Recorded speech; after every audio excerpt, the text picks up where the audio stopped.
Have you ever felt this deep, kind of unshakable longing for a place you've never even seen? A place of just perfect peace where you finally belong? Well, that's exactly the feeling we're going to dive into today as we walk through the ancient words of Psalm 84. It's truly a soul's journey home. It's a feeling we all get, right? That quiet ache deep inside for a place where we just fit, where we're completely safe, totally at rest. The person who wrote this psalm felt that ache so intensely. And you know what? His words basically give us a roadmap to the very home our souls are searching for. So, where is this journey actually taking us? The very first step is to figure out our destination. What is this home our souls are yearning for? Thankfully, the psalmist doesn't leave us guessing. The psalmist just explodes right out of the gate with this passionate cry. This is not just some polite compliment about the temple's architecture, okay? This is a soul that is completely overwhelmed with love for the place where God chooses to be.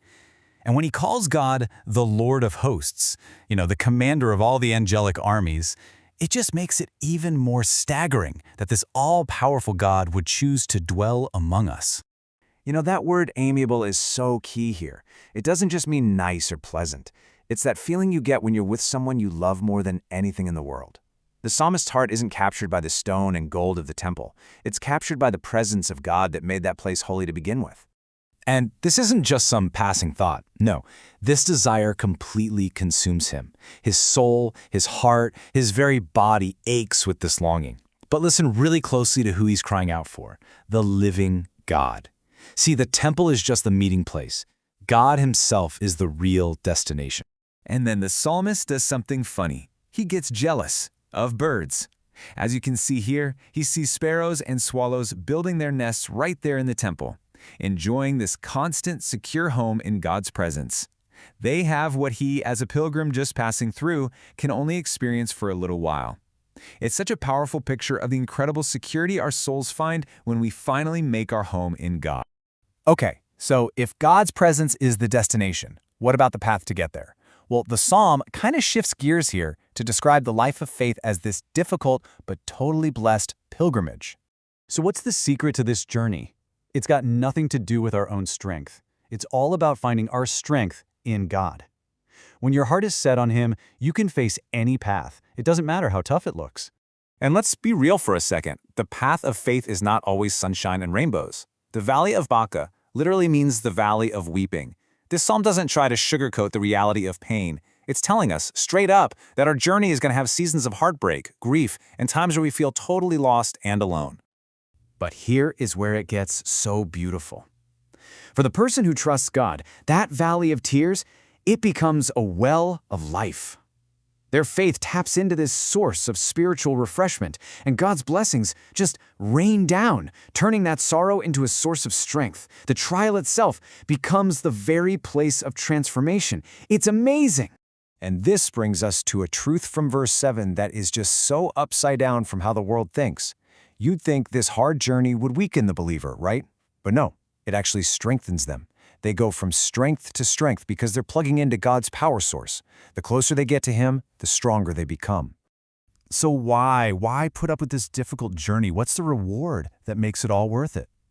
Well, the psalmist's answer is a total reevaluation of what's actually valuable in life. He lays out this really stark choice. On one hand, you've got a single day. Just one, spent in God's presence, just hanging out with him. And that one day, he says it's better than 1,000 days, that's almost 3 years, of the best stuff the world has to offer. Just stop and think about that. One day with God outweighs 1,000 days of worldly pleasure. That is a breathtaking statement about what truly matters. And just to make his point crystal clear, he says he'd rather be a doorman in God's house than a king living in a palace of wickedness. What would you choose, proximity to God or worldly power? The psalmist leaves absolutely no doubt about what's really valuable. So what is it that makes being with God so priceless? The psalmist gives us two incredible images to help us get our heads around the value of a life lived close to him. First, he's our sun. He bathes us in the light of his love and the warmth of his grace. And at the same time, he's our shield, protecting us from the storms of life and the attacks of the enemy. In him we find both what we need to grow and what we need to be safe. It's the whole package. And what does he give? Grace for right now, today, and the promise of glory for tomorrow. And then there's this incredible assurance. He will not withhold any good thing from those who walk with him. For anyone who trusts in Christ, this promise is rock solid. I mean, if God already gave us the most precious thing he had, his Son, why would we ever doubt that he'll provide everything else we need? Okay, so this is all beautiful, right? But how do we take these words and actually weave them into our own lives? How do we live out the truth of Psalm 84, like today? You know, the truth of this psalm isn't just something to admire from a distance. It's something we're meant to live. We can actively make time for his presence, we can cry out to him when we feel lonely, we can lean on his strength when we feel weak, and we can boldly choose him over all the shiny things this world tries to sell us. And so we land here at the very heart of the psalm.